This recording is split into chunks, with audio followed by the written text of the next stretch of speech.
বিশ্বস্ত সূত্রের খবর, নেইমারের বিশ্বকাপ স্কোয়াডে থাকা প্রায় নিশ্চিত। আসলে কি তাই? দেখুন সর্বশেষ আপডেট।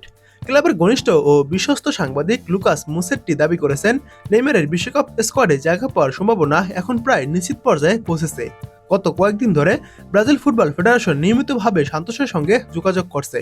এই সময় তারা নেইমারের শারীরিক অবস্থা, মেডিকেল রিপোর্ট এবং বিভিন্ন পরীক্ষার ফলাফলও সংগ্রহ করেছে। এমনকি এমন কিছু তথ্য চাওয়া হয়েছে যা আগে কখনো অনুরোধ করা হয়নি। লুকাস মোসেট্টির বিশ্বস্ত সূত্র জানিয়েছে, নেইমারকে সোমবার 100% দলে ডাকা হবে। আরও একটি সূত্র জানিয়েছে, সোমবার কার্লো আনচেলত্তির ঘোষিত বিশ্বকাপ স্কোয়াডে নেইমারের নাম থাকার সম্ভাবনা অত্যন্ত বেশি। এদিকে নেইমারের ঘনিষ্ঠদের দাবি, এখনও আনুষ্ঠানিকভাবে কোনো তথ্য পাননি তারা এবং চূড়ান্ত স্কোয়াড ঘোষণার অপেক্ষায় আছেন। তবে যদি তিনি দলে জায়গা পান, তাহলে বিশ্বকাপ পর্যন্ত বিশ্রামে থাকার সিদ্ধান্ত নিতে পারেন। সেক্ষেত্রে করিটিভের বিপক্ষেই ম্যাচটি হতে পারে এই সিজনে সান্তোসের হয়ে তার শেষ ম্যাচ। এদিকে নেইমার সহ যে সকল খেলোয়াড় ব্রাজিলের বিশ্বকাপ পরিকল্পনায় আছেন, তাদের এজেন্টদের সাথে যোগাযোগ করেছে সিবিএফ এবং নেইমার তার এজেন্টের মাধ্যমে সিবিএফকে জানিয়েছেন, দলের যে কোনো সিদ্ধান্ত তিনি মেনে নিতে প্রস্তুত। শুরুর একাদশে না রাখা হলেও তার আপত্তি নেই, বরং দলের পরিকল্পনা মেনে নিয়ে তিনি নিজের সাথে যুক্তরাষ্ট্রে অধিক পরিবার সদস্য বা বন্ধুদেরও নেবেন না।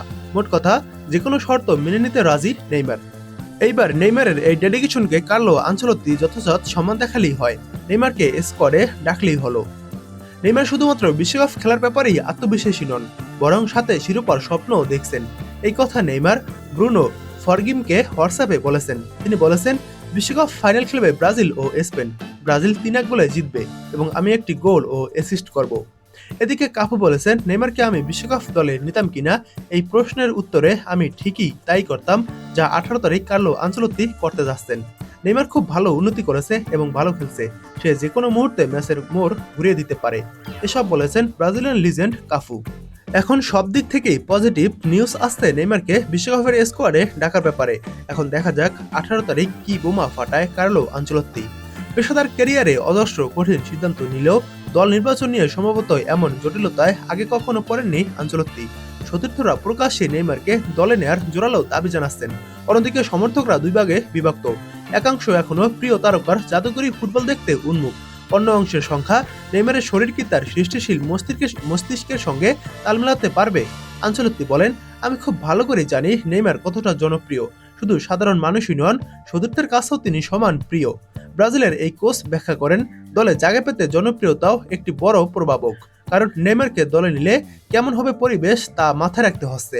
এমন নয় যে তাকে দলে নিলে ড্রেসিং রুমে নেতিবাচক প্রভাব পড়বে। সে সবার খুব পছন্দের ও ভালোবাসার মানুষ।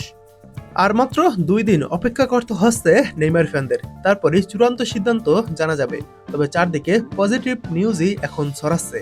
এখন দেখা যাক আগামীকাল সান্তোসের হয়ে নেইমার কেমন খেলে, তারপরে চূড়ান্ত সিদ্ধান্ত আসবে।